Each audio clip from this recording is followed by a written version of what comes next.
All right, I think we're live.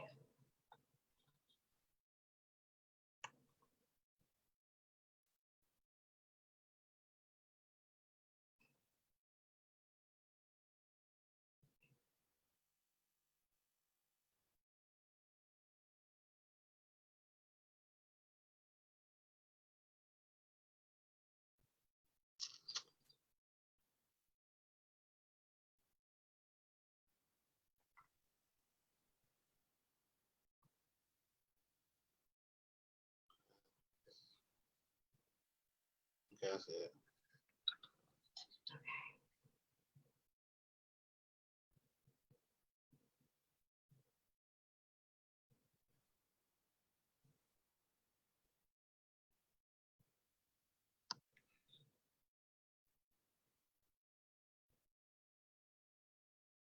How the hell am I? We got Christmas in. Christmas in. Hold on, I know what I'm gonna do. What? No, I gotta go in from a personal page. Hey, Chris.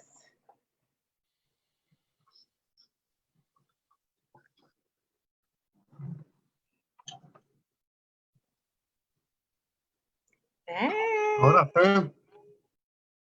We're already live because for technical purposes, we were trying to make sure that that this is working out. So.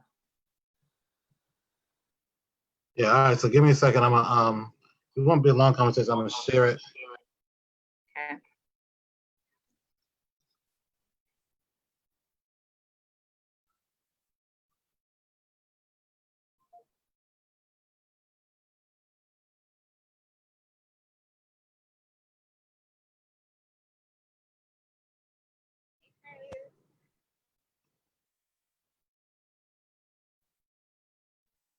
All right, so I'll share that there.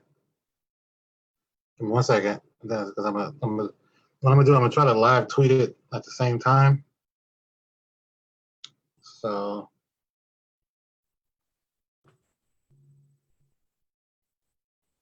All right. Can everybody hear me?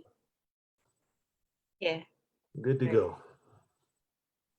I can't hear anybody else. Had to clear the room right quick. all right, I guess we're ready.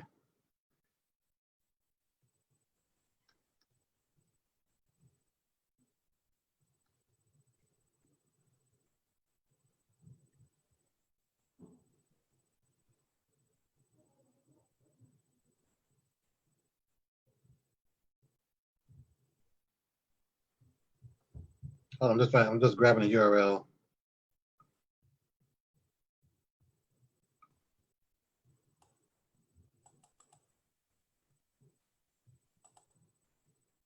All right.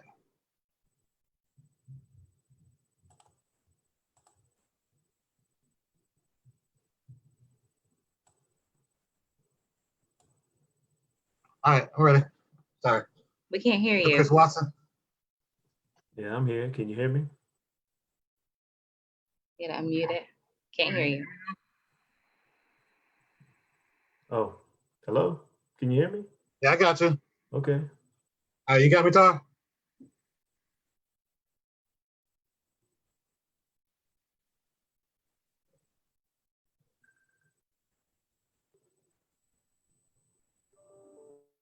Are you ready, babe?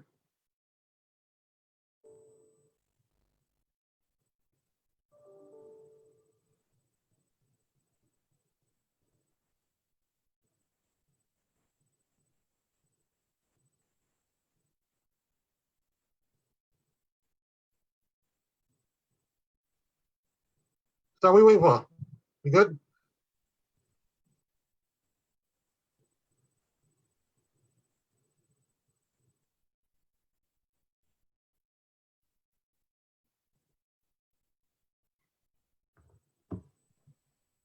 Okay.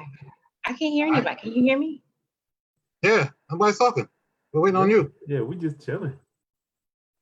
All right, we good. Yeah, can you hear me?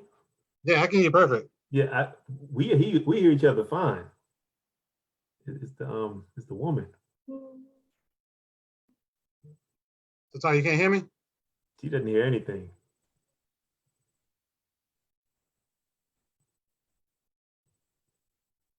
What's been going on with you, Mr. Watson? Just work, man. That's it. It's the busiest time ever. It's at 2.96. Yeah, so we got these coaches and stuff. They talk to us, and they're like, if you're not busy right now, you need to leave the business. Because it's more than enough work to go around. So right now, I'm dealing with that. It's crazy. That's a high class problem. Yeah. Can't hear anything. Hey, y'all doing some demolition today, man. What's up with that? Oh yeah, it's a house over on I don't know the name of the street.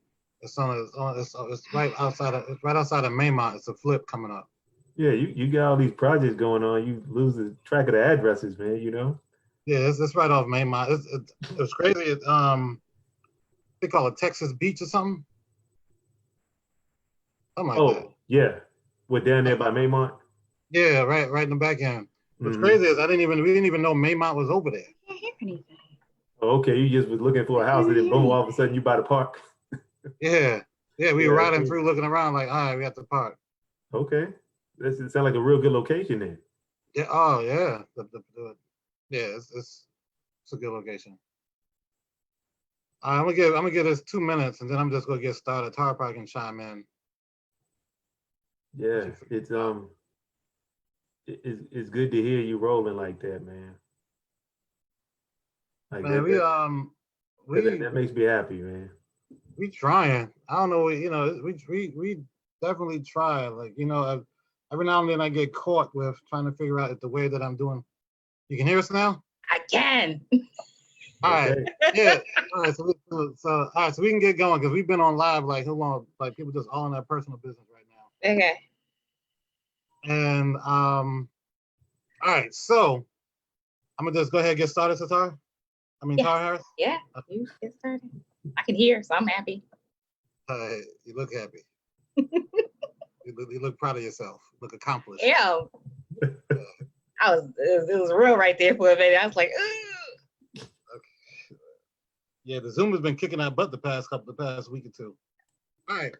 So for everyone kind of looking in and kind of just been struggling to stay with us for a while till we got through the glitches.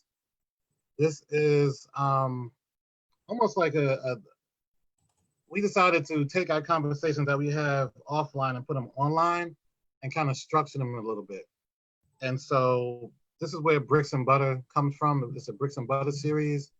And we take a myriad of topics. There's no rhyme or reason why we talk about things. It's just, it may be things that come up, right? And so we try to have the Bricks and Butter conversation maybe once every other week at 7 o'clock I guess today's on Tuesdays. So always tune in on 7 o'clock on Tuesdays. We'll be kind of doing something, talking about something. And so on Bricks and Butter, we try to keep it family with just us talking and then everyone else. We may have some other people kind of join us later, but right now, let everyone introduce themselves real quick. So I'm Damon. I'm one half of, I can't even say that anymore. Like I'm part of Teal House Company. And my job at Teal House Company is I focus on investments as well as the education components that we provide and marketing and PR, stuff like that. So I guess I'm like the marketing director now. I actually have a real title, right? So you always had a title. No, my business card just says real estate person. Because I don't necessarily know what role I'm going to be in when I'm talking to people, so it just says real estate guy. Right. But I'm primarily doing marketing and acquisition and development. Yeah. So, all right, that's me. Go ahead. That's it. And I'm Tara Harris, and I am a realtor, and I help our clients with buying and selling homes. So I'm the other half of Tara and Damon, or part of Teal House Company. Oh, that's right. Old school. Don't go there. That's a throwback. All right, and Chris Watson? Yeah, I'm Chris Watson, lender, mortgage banker, loan officer, whatever you want to call it, with Movement Mortgage. So I help you get the top producer, month after month after month. Right. What's that, like 3 consecutive months now? Yeah, man. Busy Like 3 time. months in a row, right? Busy time. We'll keep it rolling, man. Hopefully it'll be 4. Like, It will be. It will be. yeah, You're, but so today's topic um, is kind of something, it's kind of a risky topic, but it's an honest conversation. It's an honest topic that a lot of us in real estate have in private, you know? And so today we're going to just talk about being Black in real estate. And what I'm going to do differently this time, Chris, than last time is I actually have the conversation a little bit more structured, right? okay. And so I'm even going to start off with like a quick 10 slide. And it's just going to be some data and some information that you're going to be familiar with. And I think people who are watching kind of need to just kind of pay attention to the numbers. Like, especially right now, we talk about COVID and everything else. People talk about the science, focus on the numbers. And real estate is all numbers. It's all numbers, you know? And so I'm going to do a quick presentation, probably like I said, 10 slides. It's not going to be deep. I'm just going to read off some data. All right. All So right. I'm going to share the screen real quick. Yeah. And Should be good. I'm going to just go through it. And then once I get finished, I'll pop back off. Okay. All right, Tar? Yeah. Sounds You good. allow me to share? Yes, you should be good. Okay. All right. Everybody can see it? Yes. Okay. All right. Like I said, I'm just going to go through some stats real quick. And we'll meet each other on the other side as we kind of break it down. Okay. All right. Right now, Blacks have a 44% home ownership rate. Sounds great, right? However, the gap in home ownership right now is the same gap that Blacks experienced between whites in 1934. And most people don't really realize between the 20s and 40s is when Blacks were buying a house, more homes than even whites. But then things changed, right? In 2018, 40% of Black mortgage applications were to single women. In 2018, only 38% of, hey, I can't see the whole thing. Like, hold on. All right. In 2018, only 38% of Black families earned enough to afford the median priced home. In 2018, only 20% of all mortgage applications were from male, female co-applicants.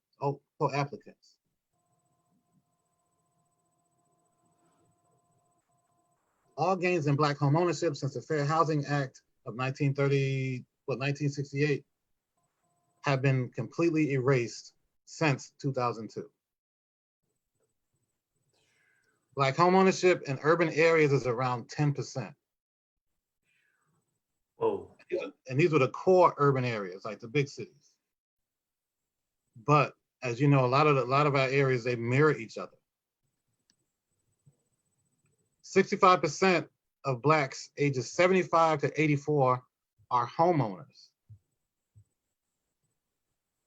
The home ownership rates for whites ages 15 to 24 is the same as Blacks ages 25 to 34 at 15%. Like, think about that. Let's say that out loud again to yourself. So 15 to 24-year-olds are buying houses, whites are buying houses the same rate that we are 25 to 34 years old. When they're that young, people are buying houses for them. Exactly. And that goes back to the original home ownership gap. Mm-hmm. So, and I could have kept going with the numbers, but I didn't to kind of preserve some time. So let me stop sharing my screen, and I'll just kind of go over them. You know, the ones that I didn't throw on the slide. Yeah. In 2018, Black millennials had home ownership rate of 16%. Right. Only 33% of Blacks ages 35 to 44 own homes. 33%. So as we see, that number that So that number, that 44% number, is propped up by elders. And that's crazy, because they're the ones that went through all of the obstacles and hurdles to buy that piece of property, but yet they're the ones that still have those properties. And our average age of buying to a home now is going into the late 40s. Yeah. So what I wanted to do for this discussion is, because we know what that data says, and it's a kind of a stark reality of what we're really kind of dealing with, but it kind of goes directly into how we service our clients, and the role and responsibility that being a person of color in real estate has. Because it's not, obviously, with those numbers, you have hardship and you have opportunity at the same time. Like, you can look at those numbers and be like, man, I don't want to deal with those numbers. Or you can look at those numbers and be like, yo, that's incredible opportunity. Right. Because if there's only 33% that are buying homes, that means that 67% that are waiting for me. Right. So that's how I like to look at it. But it also means that there's a gap in information and resources or whatever. All right, so that's how the conversation is going to get rolling. And since I said, like, I tried to be all organized today, hold up, I turned my notebook page to read the data. Oh, you got to turn your notebook page. Yeah, because my notebook that I used was filled up. I ain't had no more empty sheets of paper. So now I got to go through the whole joint. Oh, so information we needed. Anyway, I don't need no haters on this situation right now. Like, can't find it. So what I'm gonna do is kind of break down the discussion on how we do business, right? And just I want to kind of get a couple of minutes of hearing Chris's experience, and then Tara, your experience, and then I'll talk about my experience with people that want to do investing and things of that nature. So just experience and just experience, like, we just talked about those numbers, right? Right. We know those numbers represent real people and real transactions. Right. And so so just go, we don't have to jump in on what those numbers mean, but just jump into how you feel your role is, and then I'm gonna guide the conversation of what you've experienced, because those are real numbers. You've all had to deal with people in those numbers. Right. So Tara, you had to sell Nana and Papa's house, right? Mm-hmm. Because that person in that 35 to 40 range wasn't prepared to buy the property. You know, Chris knows they don't have the, Chris encounters the people that don't have, he inquires those age groups that don't have the resources that 15 to 24 white people have. They're buying houses at early 20s. So with that, just kind of let's just talk about, like, your role, like, how you feel. How does that transition into how you service people? Like, does it have an impact? Does it not have an impact? Does it direct you? Does it guide you? Does it go to a value-based system? You know what I mean? So, all right, Chris, you get started, and then Tyler, be you. And I'm gonna go look for my notes. Yeah, well, from my perspective, my numbers are gonna be kind of skewed because all I work with primarily are home buyers. You know what I mean? Mm-hmm. And considering I'm a Black loan officer and we make up 1% of the mortgage industry, the vast majority of the clients I get are going to be Black. So to go along with those numbers and to give them some credence, like, a good number of the people who apply with me aren't ready to buy right away. And they make up those percentages that you kind of went over, especially the young folks, like people from 25 to 34 make up the majority of my applicants.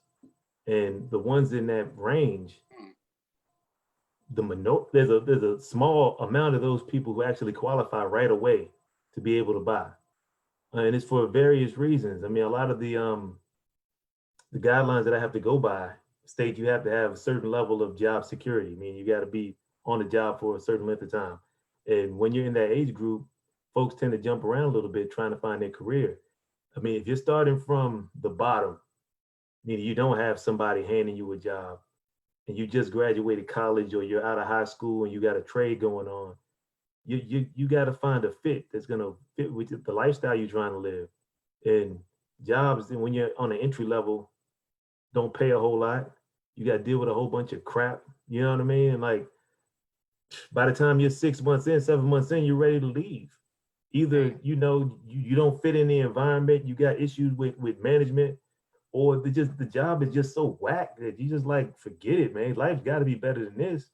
So you hop around from job to job until you find the thing that fits you, and then boom, you look up and you're 35, and it's like, okay, I've been on my job now 4 years. It's stable. I know how much money I'm bringing home every 2 weeks. Maybe I should buy a house. I've been renting for like 9 years.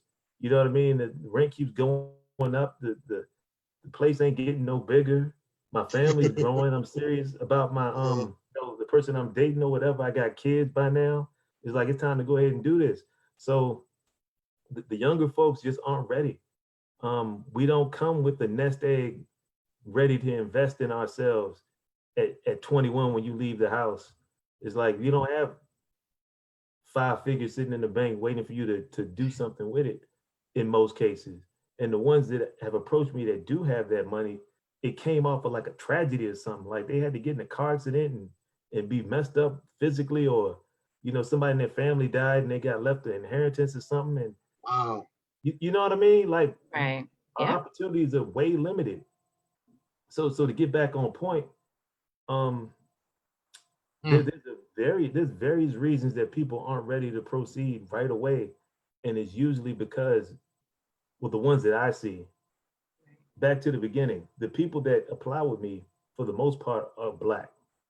They come from referrals, who are realtors who are black.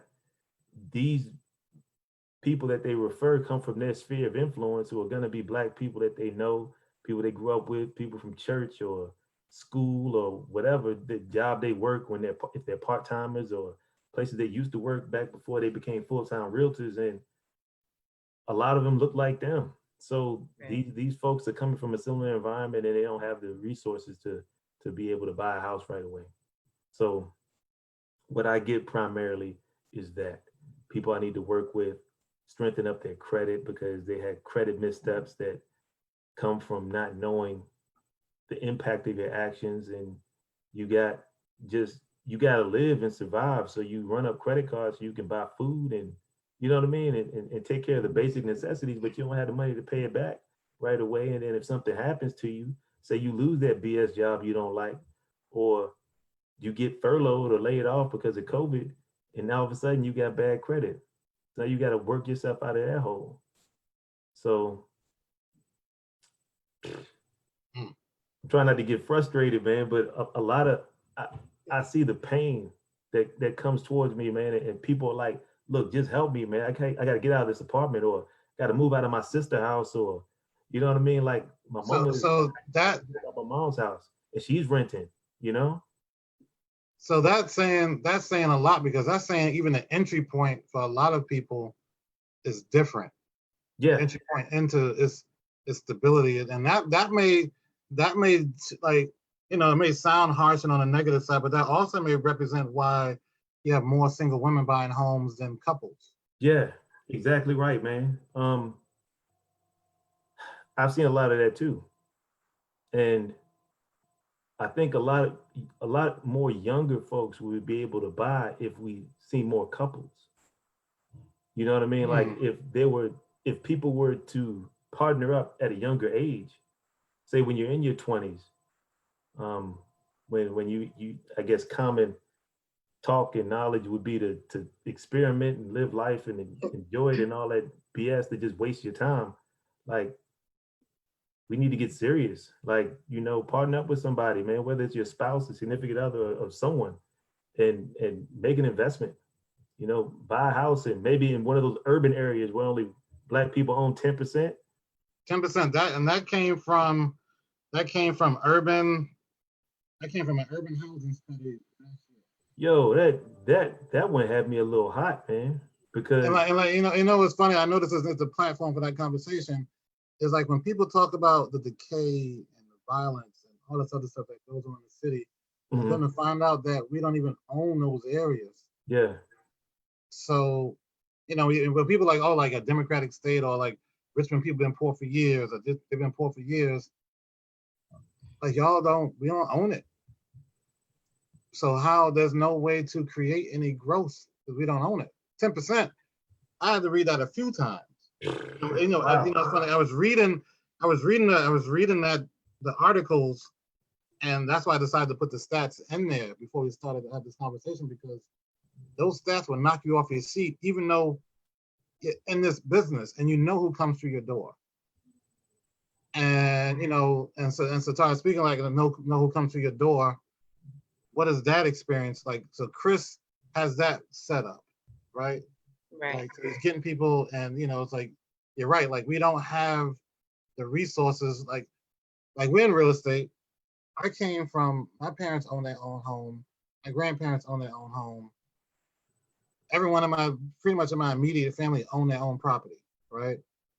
But no one ever said anything about home ownership. I just didn't, they didn't never tell me what that meant.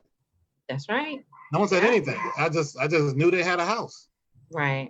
Yeah, those are conversations that we don't have. I never remember anybody having those conversations with me about home ownership or finances, money, credit, none of that stuff. So you become an adult and you kind of fumble through. And like, Chris said, we aren't sent into the world where there is a bank account waiting for us. Someone bought a house for us or made an investment on our behalf. Like for many of us, it doesn't work like that. So we are fumbling through. And for many of the people who we work with, they're first generational homeowners. Yeah. So they're fumbling through this for the first time. They decided that they want to do it. And a lot of the clients that I service are single women, single Black women. And we're more than excited to help, but that is what I see, and with that comes challenges. And by the time someone actually gets to me, to where we're actually out shopping, I have already talked to the loan officer. So any financial challenges or anything like that, we there's ways to work those things out, but we've had those conversations. And I think for a lot of us, it's just the matter of even looking at the numbers, like the data thing was bringing all this data. And I'm like, look at these numbers. We just don't, no one's talking about home ownership. And I'm from Connecticut. I don't remember people, the numbers state that home ownership is bottom heavy. It's bottom heavy. So there's more Black homeowners in the South than there are in the North. And then even coming from places like Damon's from Rhode Island, there's even less Black homeowners in Rhode Island. So, people just need to be educated, where we have gone to college, we have decent jobs, the opportunities are there. I feel like we need more education. But as far as and I, because I got some data next to me, so hold that thought. Okay. All right. So Black home ownership rate in Providence is only 26.2%. Yeah. Right? Yeah. But what that means in terms of wealth and money and poverty is that there's a 43% gap between white home ownership and Black home ownership. 43%. Right. Richmond is 49% home ownership rate in the Central Virginia area, which is pretty good, but we still are at a 30% gap in wealth. And we also know that we just said that when you do get a house, you're buying under the median value. Right. Yeah. And then, we're not going to, and this is something that we're going to kind of jump. This is a perfect segue to like our responsibilities and how it works and how we're supposed to kind of maneuver this, right? Because on top of that, that means we're getting higher mortgage. We don't have 20% down. We don't have these things. So we have more expensive mortgages, but less expensive houses. That's right. And can I just add something super quick? No, go ahead. I'm sorry. I did cut you off. No. Someone, I'm looking on Facebook. Someone was stating something about discipline. I think for a lot of people, when they realize that home ownership is obtainable, because for so many of us, it seems like, I don't have the money, I can't save up the amount of money that's required for a down payment. it just seems like it's a goal that's so far away. And I feel like when people start to realize, like, wait a minute, I actually can do this. Like, there's ways to do this. Yeah, they are disciplined. They are disciplined. They're trying to do what they need to do to put themselves in a position to be homeowners. Once folks know what they have to do, the serious ones, they actually do it. That's been my experience with that. And I know Chris probably wants to jump in all over that topic, but discipline, us having a lack of discipline, Yeah. it's the same storyline that they told us we had when we couldn't buy houses when we were too poor. It's not that we don't have discipline. What do we have discipline to do what with? Right. That's right. In order to have this discipline, you got to have something to work with. That's right.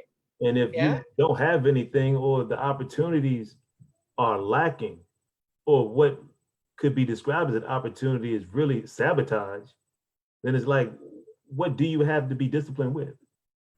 Exactly. Yeah. Exactly. And it's like when we see other people doing things, they aren't disciplined. Like I tell everyone, like I have people say, Damon, my credit. I'm like, bruh, sis, you too broke for your credit to be as bad as you think you are. You know who got bad credit? That person who was undisciplined because they didn't have to work and budget anything because their parents bought them that house and they went to medical school, they did all this other stuff, and they got 5,000 debt to income ratio.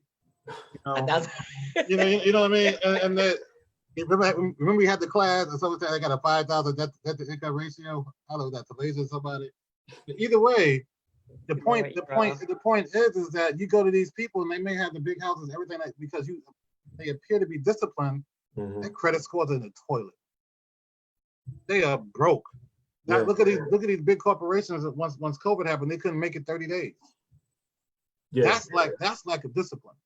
So with that being said, that's a perfect launch pad to kind of like how I wanted to kind of break down this conversation. So this conversation, I kind of wanted to talk about like our responsibilities and opportunities combined. Because I feel like we can harp on the black thing at the same, all we want, but we still have, me, I feel like we have a responsibility to be a certain way. Everyone doesn't have to have that responsibility. I know that's how I feel. But if you don't care about the responsibility, there's also opportunity in that as well. So what I'm gonna do is I'm gonna break down categories and we can kind of all talk about it. Like I was supposed to talk about the investor side, but I don't think in terms of this conversation is really important. Right. So, like I said, I'm gonna break them down in categories. All right. So the first category is, and these are what I think. Like, like y'all can switch it up and be like, nah, I don't think like that. But then I'm just have to get off this Zoom. Nah, I don't think like that. Especially you, Tar. I'm already disagreeing. I don't think like that. No, I'm just playing. I just kidding. You see, you always, yeah, you give me an itch. You take it. That's right. Anyway, educator. I feel, being an educator is a responsibility and opportunity. So, Chris, as a lender, how does that role fit you? Man, dude, to the whole concept of buying a house and using a mortgage to do it is foreign to a lot of people. I talked to a bunch of folks and they approached me like, look, I want to buy a house. It's time for me to buy a house. I have no idea what to do. So my first role in most of the conversations I have, when I have my initial consultation, is me educating people on the basics of how this is supposed to go. What a down payment is, what principal and interest is on a loan, what interest rates are, what affects interest rates, what goes into your monthly payment, paying points, down payment assistance, closing costs. I mean, the list just goes on and on and on. And this initial conversation usually goes about an hour, depending on how I meet you. Like if I don't meet you from one of the classes that we do, and you've missed out on a lot of the basics that we go over in our classes, then we kind of have to start from scratch, and that could take days to get somebody to the point where they feel comfortable enough to say, all right, I think I got a handle on this. Let's go buy a house. Right. It takes some people a split second to know, and it takes others weeks, months You know what I mean? To get to the point where they're like, okay, I think I'm ready to do this. Like I've been Right. renting too long and something's got to shake. Like I got to do this now. So it's like Right. it's more like you just got to kind of push them off the ledge, like Right. a mama bird or whatever. But yeah, a lot of what I do is education. Hope that Okay. The mama bird. I All love right. it. So now that's the responsibility. Now, how do you see education as an opportunity for you? I missed that last part as an opportunity to what? Yeah, as an opportunity for your business. Like, how do you see it? Like, so you gave me my microphone good because I got this new joint. Oh Lord. Why see why you got all extra? People don't need to see that. I'm fronting this Jordan. Station. It's gonna be gone when you go to college. Whenever I'm that. about to say it don't even belong to you. He ain't never leaving. Every time the school puts him back every week. You can't move it because we can't hear you. All right, go ahead. Education as an opportunity for my business. So how could I use education as a tool to grow? Yeah. Like, do you see it as an opportunity for growth? Absolutely, man. I mean, there's I think the wealth gap is kind of predated by an education gap. It's just a lack of knowledge. That's right. I feel like once people understand what caused the gap, like, gosh, if you missed excluded last week, you need to find it online and check into it.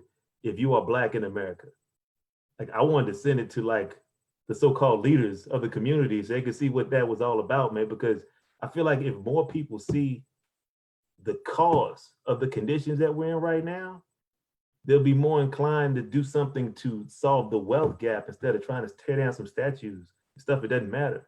You know what I mean? He's talking about symbolism versus real stuff. Yeah, tell them. Let's get it. Like for real. Let's for real get it. Like we need to close the wealth gap more than anything else. So I think there's a lot of opportunity in education, and education needs to start with how to balance the checkbook, how to balance your budget, how to make sure that you're walking straight with a little bit of money that you do make, so that when you get a lot, you'll be able to handle it. Right. You know, it's funny. Even as you go back to when we talked about discipline, of course, everyone's not super disciplined. Of course, like I still struggle being disciplined. Yeah. Me too. All day. I'll be disciplined. Like, I'm disciplined. Yes, I may want to buy two. I just buy one. That's discipline, right? I buy all two. I buy them both. See that discipline.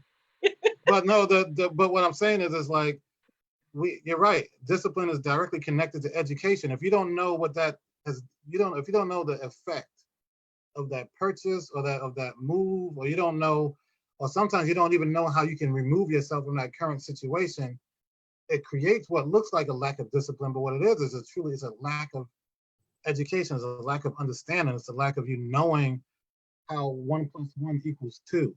Right. How what I can reach can be reached by this. So therefore, our decision making, some people don't, their real life dream is so far away that they focus on immediate needs. And when you're paid, and that goes through whole inequality, when you're not paid the right wage, when you don't have the right job, but what you talked about, Chris, you may not have the house you want, so people buy the cars they want. Right. And you may not have the car you want, so you buy the sneakers you want. Right. You know what I mean? And you would think that people will outgrow that, but I've been seeing people 45, 50 years old still maneuvering the same way. Yeah. Or you're gonna rent an apartment you can't afford because you fudged the numbers on the application because you want to look right. I want to rent a house. No, you got apartment money. You need to rent an apartment. Right. Those are part of discipline. So Satara, same thing with you. Educator and the opportunities and responsibilities. Yeah. So I feel like every interaction that we have when it comes to dealing with clients and home ownership is education is a big part, because for most people it is a foreign concept and this is all happening to them for the first time. And so they have lots of questions. Our experience has been that people who either take a home buyers class or people we actually sit down and really go over the home buying process, they go into things a lot more confident. Because there's so much information, like there's no way that you can, I don't care how many notes you're taking, like there's no way for you to catch it all. But if the information sounds familiar, and you actually feel confident and you trust the people that you're working with. That's another big thing. The process is a lot smoother. So even when things, whether it's things get tough or things are easy, you feel confident in who you're working with. So things they're just better. But education means that you are familiar with what's happening. Somebody puts a document in front of you, you're not having a nervous breakdown. Right. Now, the one thing that we do struggle with when it comes to education and working with clients, we have clients now that take every class that we have, and yet they still struggle when it comes to making offers on homes and things like that. And it's a mindset thing. It's a big deal. It's usually for most people, it's one of the biggest purchases that they're going to make or they've made. And so, when they realize how fast things start to move, they get, a little bit nervous. So it's a lot of, I feel like we become therapists. Like I should have a degree somewhere in therapy. That should be another degree I have. Psychology, because it is a whole thing, when you're dealing with different people's personalities, emotions, people receive information differently. You can say, oh, you can give one a document, somebody else, you got to go over each and every, so you definitely have to be a people person, and you definitely have to be patient.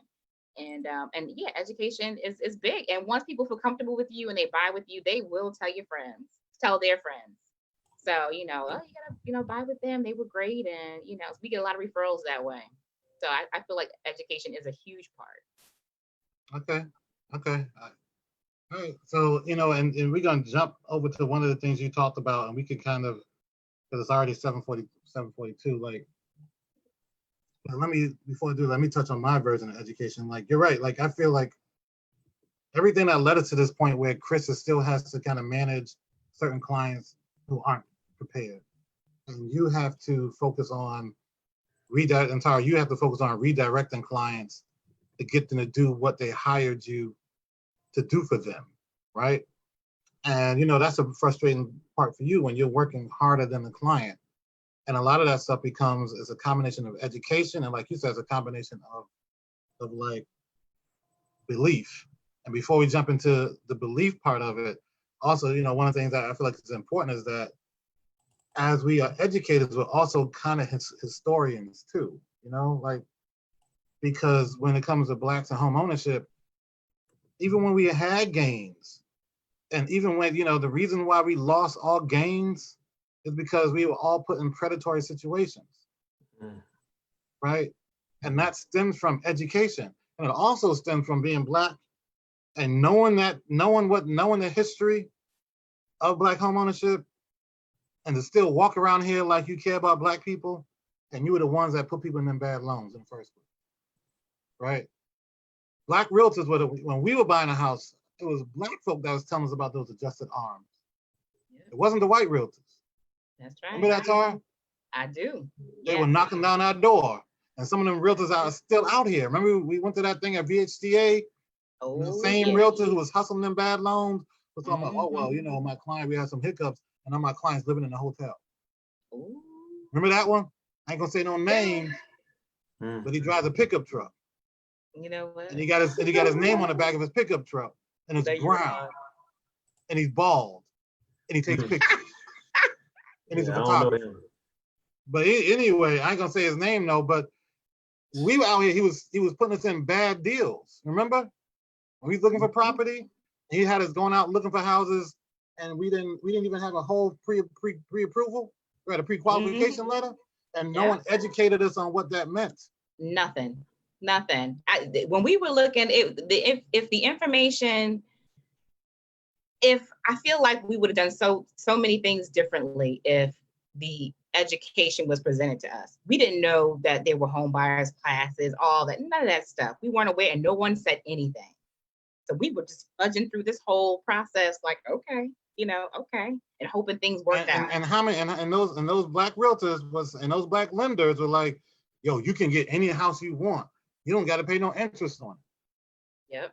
I'll be like, what? That sounds crazy. Yeah. Oh, yeah, I Remember that? remember. Remember they just always handed them sheets of paper with the interest rates. Like, You oh, you were just got to true. pay this in 3 years. Yeah. You just got to do this in 3 years, and then you wonder why you have whole communities that will foreclose on because no Right. Yeah. one knew what that Yeah. meant. People don't. I'm sure Chris got to educate people on what refinance means. So if I'm buying my Right. first house, how in the world do I know how to refinance in 3 years? Right. I don't even know how to go Yeah. through the home purchase process. Right. Yeah. Right. Yeah. And those are people that look like us that should have been educating us that was selling us that put us in that position. Right. Yeah, but So they failed education. Go themselves. ahead, Chris. A lot of them folks that were doing those loans, they weren't really educated on the whole loan process. It didn't take Mm. nothing to be a loan officer back then. You didn't See? have to be licensed at Oh, you all. didn't. No, Oh, no. wow. They put the rule in place that you had, if you couldn't talk rates or anything about lending unless you were licensed, but that wasn't put in place until 2010. Is that part So, of the Frank Dodd stuff? mm-hmm. Yeah, Dodd-Frank put all that in Not place. Frank. Yeah. Okay. So back then I worked in finance, but I wasn't in mortgage, not primarily. I did a Mm-hmm. little bit. And I wasn't licensed back then. But that's why I was only given a little bit to do. But the little taste that I got made me realize that I wanted to do it full time. But I didn't take that step until everything smoothed out with the economy and we started to get back to normal. But yeah, back then I had people that was selling alarm systems one week, the next they're doing mortgages. And I'm like, how are you getting somebody into a whole doggone house when you were selling like $200 alarms last week? That's You how know, it it's like, oh was. no, it's nothing, bro. And you know, we got this special program. If you do this, I'll make Yep. this. And they were making a killing. There's folks doing big numbers back then. I Yep. Six believe figures was it. nothing. Folks was Yep. clearing six figures in like the first half of the year, doing these Yep. garbage loans, man, and getting people hemmed up. Yep. 2 years later, they're out on the street. Yep. And they, And and some of them may can't not be buy in the because they got a foreclosure on their record or a short sale. Right. So then, Yep. And then then yep. you're stuck Yep. renting again. Yep. But what you're renting for in 2007 or 2008 when everything hit the fan, you're not getting what you could have got back in 2005 when you bought the house. So it's people that were really out there, man, in bad situations. Like you talk about living in hotels and stuff. That was real. Extended Yeah. stays, staying with their family and friends, man. You got folks renting garbage little places when they had like a $350,000 house. Yep. Real. You know my analogy, Tar. There's so many people that like to throw rocks, break windows, and then walk by and say what happened. And I Mm. see them when a realtor tells me, yo, I've been doing this for 20 years. Oh, they get the side eye. Yeah, you got to. You get the side eye because I don't see you educating us. I don't see you protecting us. And those are key things that I feel like when it comes to people being black real estate professionals that you have to kind of do. So with all that being said, you said a key thing to talk about belief. And I feel like, us being in real estate and dealing with a lot of first timers, like those numbers, 33% of people our age are homeowners, Right. Yeah. Yeah.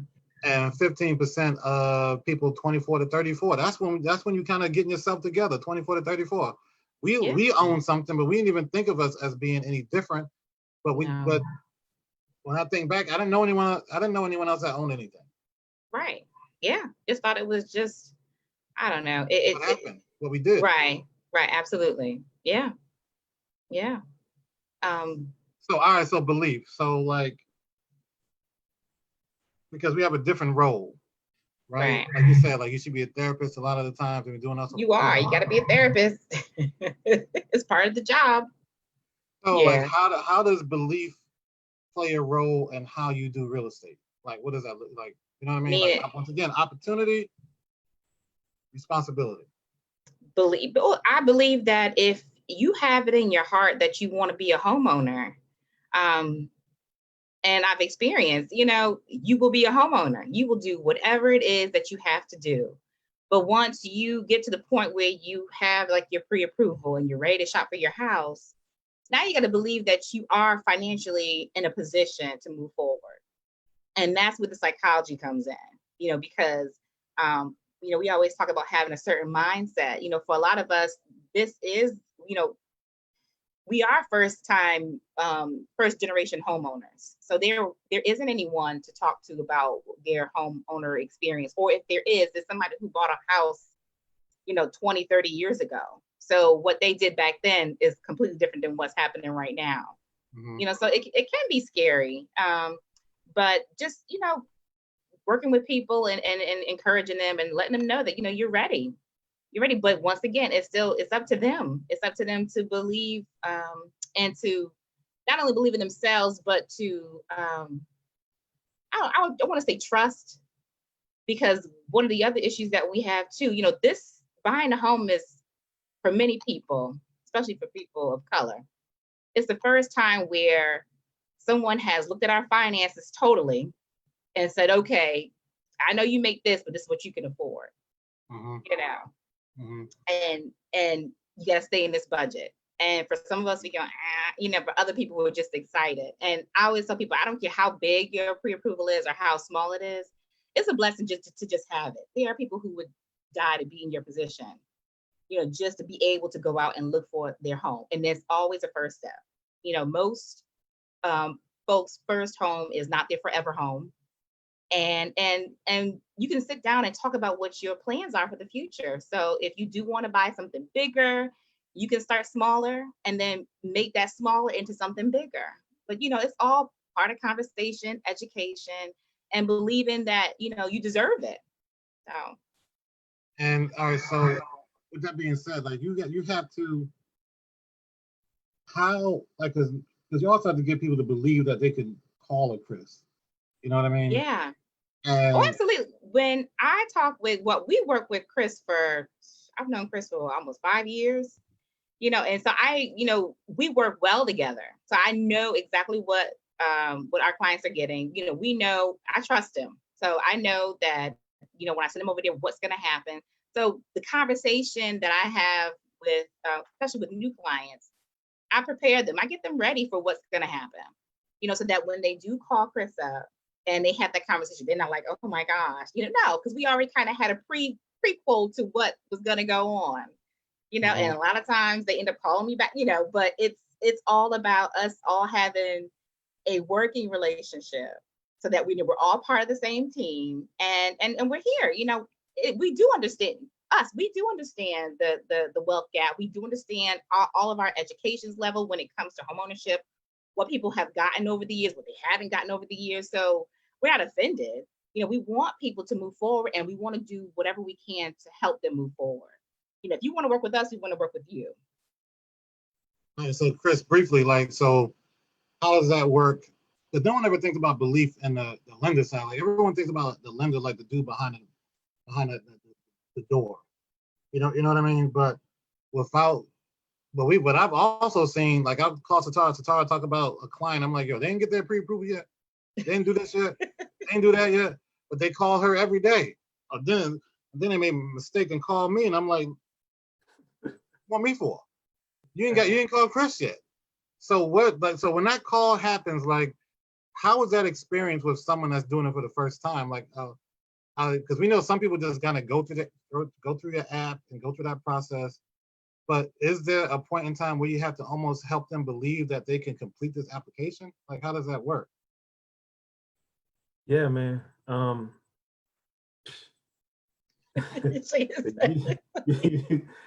That's a deep question. I mean, yeah. A lot of times I have to do some convincing, let people know this could be done. I mean, there are a few things that I believe when it comes to what I do in this business. And first and foremost, I believe in God, and I believe that I was placed here in this position to help people build wealth and understand how to do it. And I think that with that being my primary, like, my passion and my purpose in life, it makes the job easier, especially when it's difficult, because there are a lot of difficult things that happen. But with that said, I like to give people the faith and the confidence that they can do this. And that's part of my belief system, is kind of building people up to understand. Look, I believe that home ownership is easy. You know what I mean? But I also believe that there have been weapons kind of formed against us when it comes to becoming homeowners and being on a path to build wealth.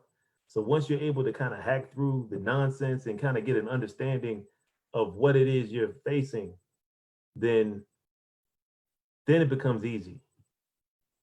But my role in this is to serve as a guide to kind of get you through the nonsense that's kind of that makes this a uphill battle. And I kind of do the legwork for you to there. It's like, look, by the time you get to closing day, you should feel comfortable enough to do this again the next time without having the same objections and hesitations that you kind of dealt with this first time. Okay. So I guess that's kind of it in a nutshell. Just trying to when I meet a first time home buyer, I truly get excited. You know what I mean? Even though I talk to a lot of people, still the first timers are still like special because I know that this could be a moment in their life that changes everything if they do this right. Because that's what happened in my life. And that's what happened in my mom's life. And I go to that every time I get a single mother buying a house. It's like I remember my mom buying a house and me flipping out when I was 10 years old and we ran into the house for the first time. And that was a special moment, man. And I want to duplicate that in as many lives as I can.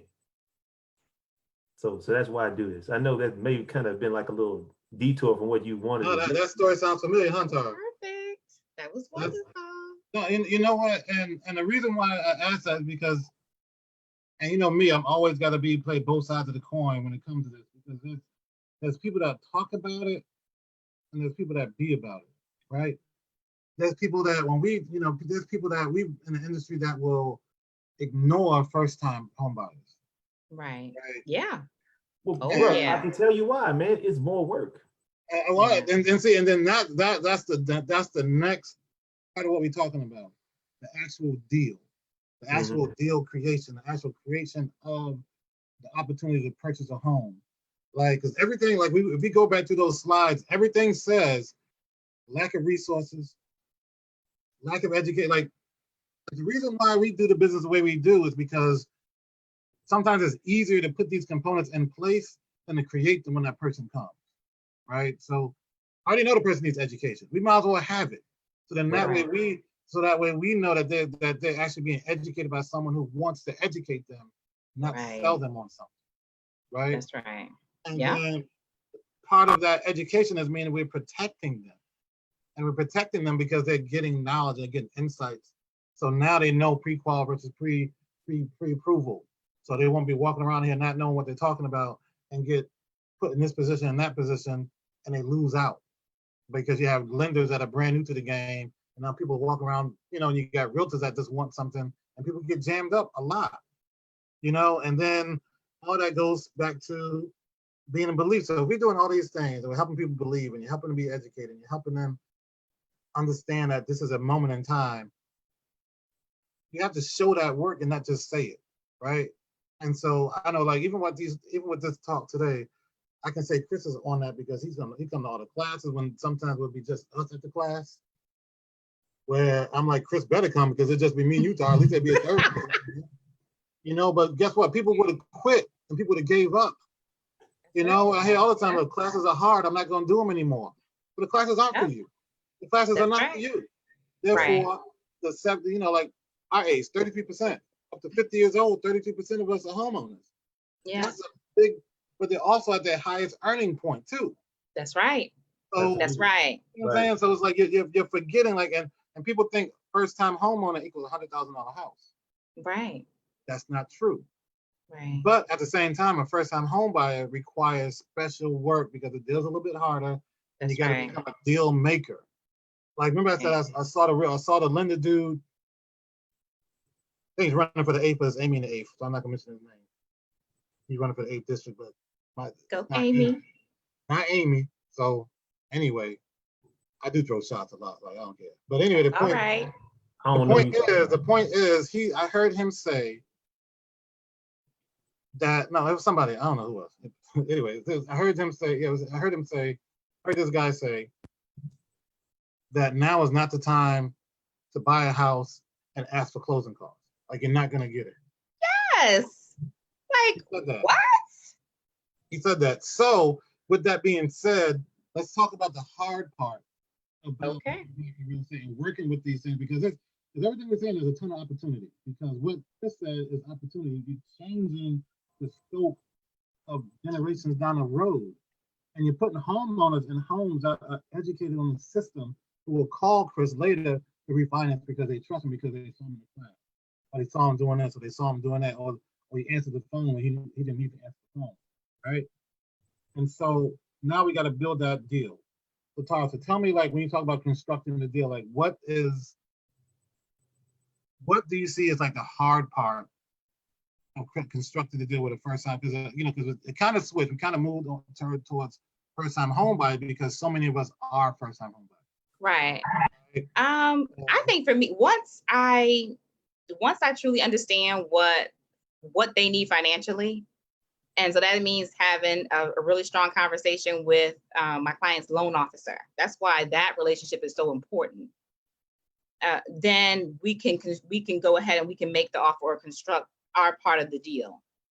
And so if I know that client, because you could have great credit and just not have a lot of money saved up. So now you do need some help when it comes to closing costs, and you do need some help when it comes to down payment.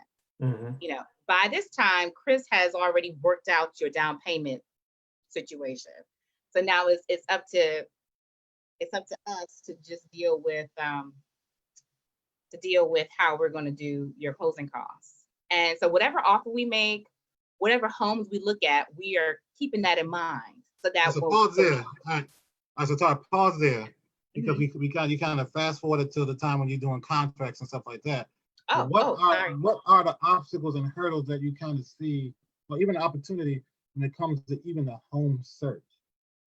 Like, just making sure that if I know my client needs, say for instance, $10,000 in closing costs, and they were approved for $250,000.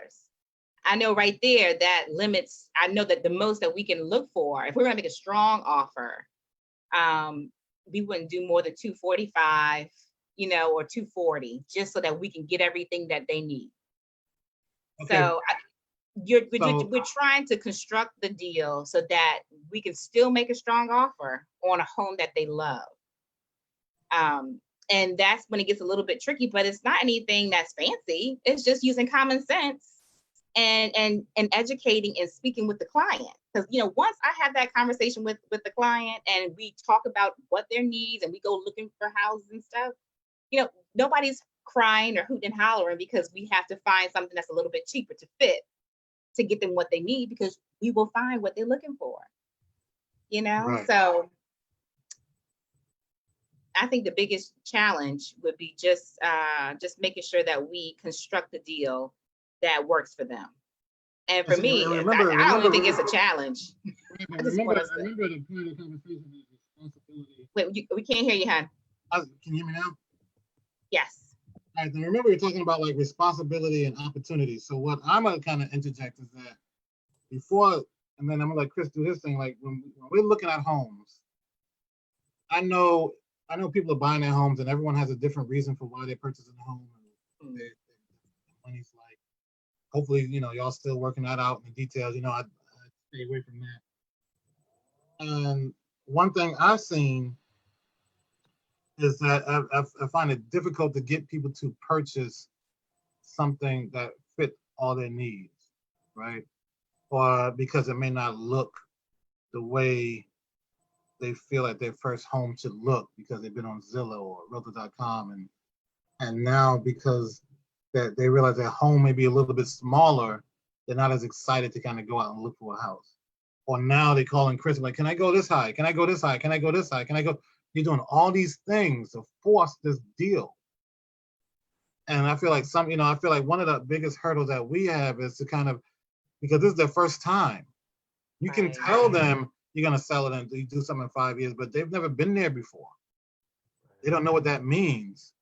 And if you've been renting and you're renting, you're tired of that change. You're tired of moving. You're tired of signing new paperwork. You're tired of that stuff. You just want to be just when you buy that house that first time. I understand that they just want to be put. They just want to sit still. I want to be in a home. It's the first time. It's all scary, but I do know it's complicated because I know it's hard to find to help them fit their budget because they don't have the 20% down. They don't have a ton of money. They need you to construct a whole deal, but they don't understand how much effort you and Chris have to go back and forth to make that deal match what they're trying to do so that they're still happy in their journey, but they aren't house poor. Right. And people go house poor. The lender, you know, some people will. You can go over 50%. So you can put all your eggs in that basket. You know, and some people don't understand the translation from what they're renting to what they're buying. You know what I mean? Like they are already paying way more in rent than they actually can afford. And then you get a mortgage, you apply for a mortgage and they're actually looking at your finances and they're saying, oh no, by the way, you only can afford this much.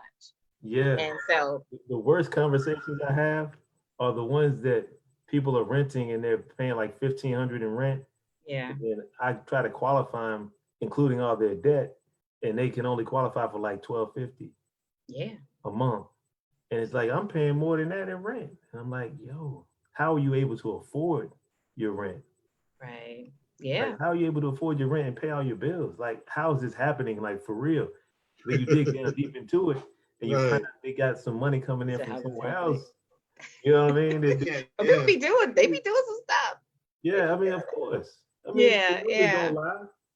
But I always remind them too, you know, when you apply for a rental property or an apartment, you know, they don't ask for nearly half the stuff that these mortgage companies ask for. They're not digging that deep. They're not digging that deep, you know? So it's a reality check for a lot of people. They go, whoa. But it's still an opportunity, you know? And listen, I always tell people, if you're going to come crying and whining about your pre-approval, then you need to go somewhere else. Because I don't want to hear it. Oh, but it happens. It happens. It does happen. Yeah, but so Chris, so how do you deal with that? Like, so when you're trying to, because you're doing a lot to construct their deal, right? Yes. You're doing a lot to make sure they get to the end. So how do you deal with someone? Because I know, like I'll see Todd texting you, y'all call, you know, y'all trying to figure this out. And next thing you know, this person got 35 numbers. For how much is the house for 105? How much for 108? How much for 122? Like, how much for 125? You know, right. So you got all these numbers. Yeah. How is that? Like, how? Further, you know, since we're talking about, tell them what that actually means for your work, like what you actually have to do. Oh yes. Yeah, because I don't think I don't. So go ahead. Well, I try to keep everyone inside the same sort of framework, and what I try to do for everyone is, when they approach me, I say, look, how could I get you into your house with the least amount out of pocket as possible? Someone's got to tell me, look, I have $20,000. I want to spend it on this house. For me to be like, okay, I'll look at that option for you. But for the most part, I'm trying to find a way for you to do this without having to spend all of your money, because you could invest your money in other things, have it set aside for other things, and still make money buying this house. You know what I mean? So that's option one for me, is trying to get them to do it with as least out of pocket as possible. Once we've found the right loan program that suits their needs, then I try to give them the worst case scenario. Like, all right, if everything goes wrong here, this is how much you're coming out of pocket with. And what I mean by going wrong is, I guess, what the other lender says, like, if you don't get any closing costs, which, right, that's still a rarity, man. I do enough loans now in this environment to know that people are still getting closing costs. Some people are getting all of what they're asking for, which is like all of what they need. Sorry? Just happened like yesterday. So this is real. So if you run into a situation where you fall in love with your house, you got to have this house, but the seller's like, nope, I'm not giving you a dime in closing costs. I let them know this is how much you're bringing to the table. And then we kind of work from there. So putting a deal together, that's really not on me. I just try to say, look, this is, one more thing. I give people what their ideal number is. So I ask everyone, what would be your ideal mortgage payment? Where do you want it to be? And most people just say something outlandish, like, I want it to be $700 a month. Like, you know what I mean? It's like, okay. And then I say, all right, well, this is gonna afford you this house, and they say, all right, well then I don't want 700. I could do 1,200 or 1,100 or something like that. And then I let them know this is what $1,100 will get you. This is what your max is. This is how much I'm able to give you. And it may be different from that 1,100. It may be less than 1,100 in the sad cases, or it'll be, you know, something that they're like, okay, I think I can make that work. And it's like, yeah, I know you can make it work because our guidelines say that you can. You know what I'm saying? So what I try to give them is what their comfortable payment would be, what their max payment would be, and then what their maximum amount out of pocket expense would be. And then if they're like, I could do X amount of dollars out of pocket, easy. I wanted to spend this much. And I say, okay, if you spent this much, this is how much house you can get. And then we tend to roll with that number. You know, and I'm gonna piggyback on this because we, you know, as we close it down, everything we're talking about, like, you know, between what Chris just said, between giving them an option and letting them know this is what you, this is where you need to be, this is what that looks like.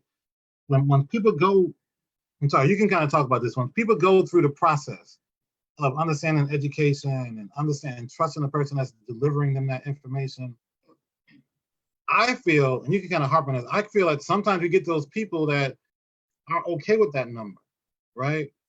And they're waiting for some osmosis to happen in their life. The next thing you know, they can afford it less. There's parts of this area right now that are seeing a 50 plus increase in property values from last year. Easy. There's places on Eastern Henrico, 36%. Highland Park, 36% price increases from last year. That meant it went from 120 to 150. Petersburg, 56% too, right? And so if you, last year you could afford 120. You waited. You didn't get a job. You didn't have, like Chris said, you didn't have anything that bring you a lump sum of money. You don't got no rich uncle in them that's kind of breaking you off because they made it to the NBA. You don't got none of that. You just you just got, you just have your wages. Right. And you may have, you know, you may have 401, you may have all that other stuff, but it's not going to outpace the change in the market, right? And right now the market has shifted so much the past year. You know, you see parts and you'd be like, I'm like, I can't believe like where we were today. Sorry, like on that, like by Texas Beach, that area. Houses are going for $400,000. 400 grand for homes that were once where the only places where Black people could live. You know what I mean? Now things have shifted. Those same little ranchers that were built for $2,500 back in the day are now being sold for nearly $400,000. My point being is that time doesn't wait. You know, time doesn't wait. And so, Tara, you know, as we close it down, like I just want everyone to kind of have a closing statement because I kind of left this one light because the numbers don't lie. And I feel like strong real estate professionals of color are needed, and it's not okay for them to focus on sales only.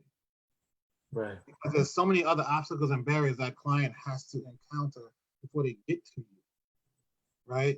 And sometimes we're blessed we don't have them, but just because you have bread and you're educated does not mean you know what's going on. Most of the people that lost money were the people that could have, you know, back when the housing crisis happened, were people that were highly paid. They had money, but they tried to take advantage of a system that wasn't built for them to win because they weren't educated and they lost. Right. So, you know, so that's my closing statement on responsibility and opportunity. And I feel like there's an opportunity in the flip side of those numbers. It may be hard to get to those numbers because it requires a lot of extra work. You know, it may take this person a year before they're ready to buy a house. Right. Meanwhile, we're still professionals. I still got bills too. I want to own something. I want to own some couple of things. I want to do something. So that makes it difficult. But I do know the opportunity is if 33% of us my age own homes, there's a lot of us that don't.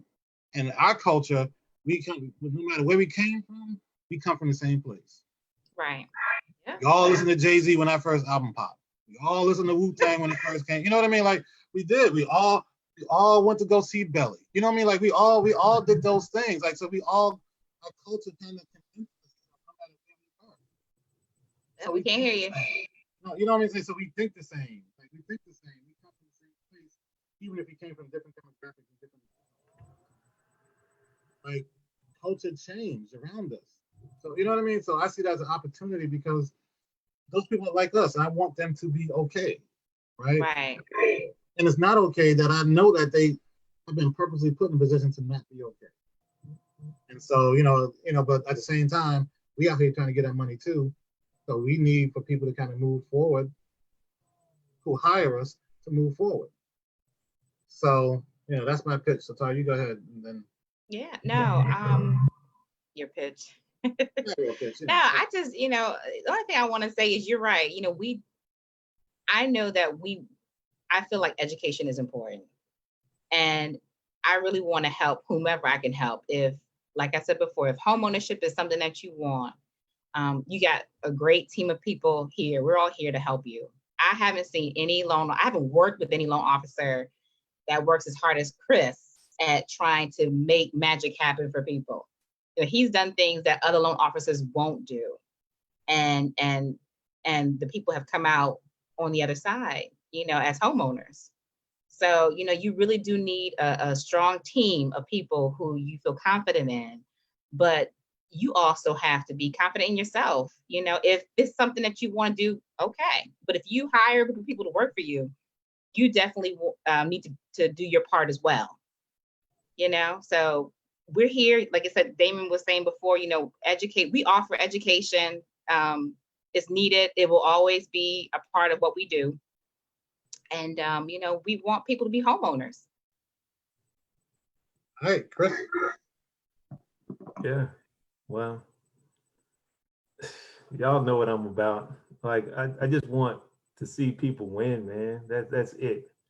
So my role in that is to help you in any way that I can, whether it's education, whether it's the guidance I talked about before, whether it's just helping you save a couple dollars when you do your financing, and try to get you to understand on a deeper level what you're actually doing. You're not just having a place to rest your head, or a place that puts you in the right district for your schools to put for the kids to go to the right school. It's more than that. Like this is like a straight up investment. And this house is like a piggy bank, or like I like to call it a forced savings account, because every mortgage payment you make, it's like putting money into your piggy bank, or you're being forced to save. And then one day you're gonna have a decision to make, whether it's I'm gonna sell this house and go get another one, or I'm gonna, gosh, I got this $100,000 in equity. Like, what do I do? You know what I mean?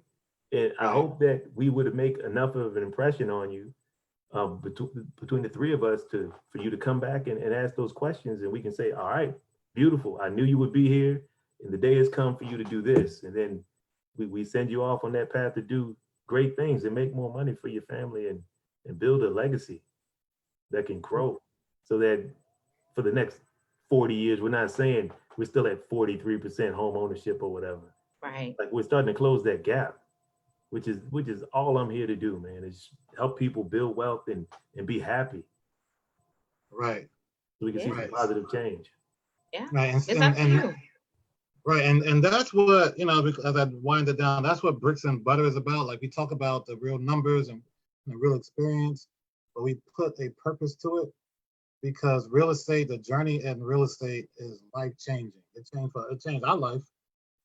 Like, for real, like it opened. The tire house you see today is a tire house as a direct result of real estate.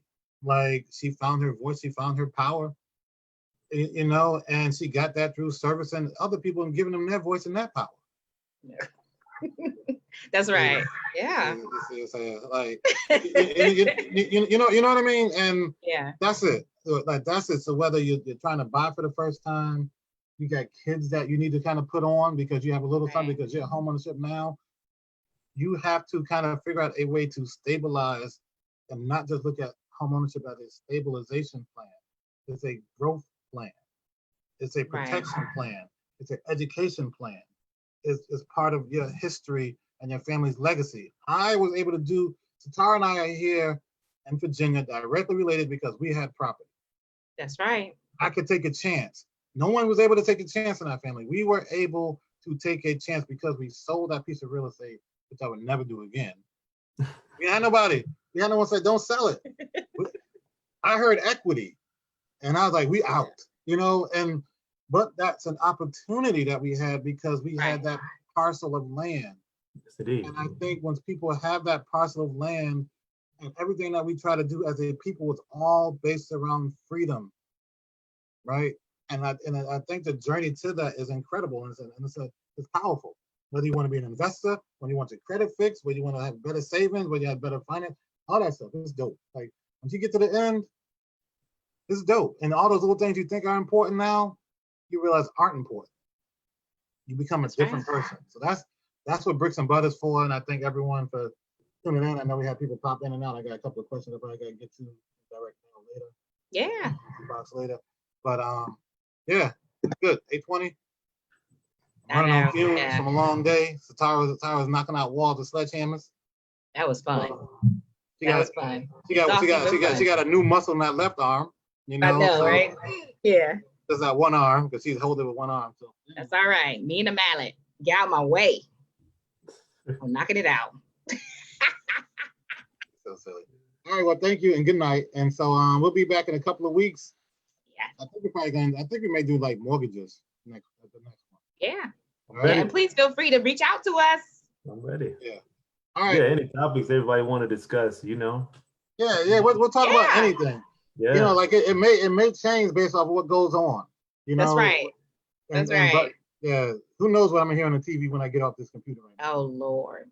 Oh my God. For real. It's real out here right now. Mm-hmm. Yep. So all right, y'all. Good night. All right. Bye. Good Thank you. night.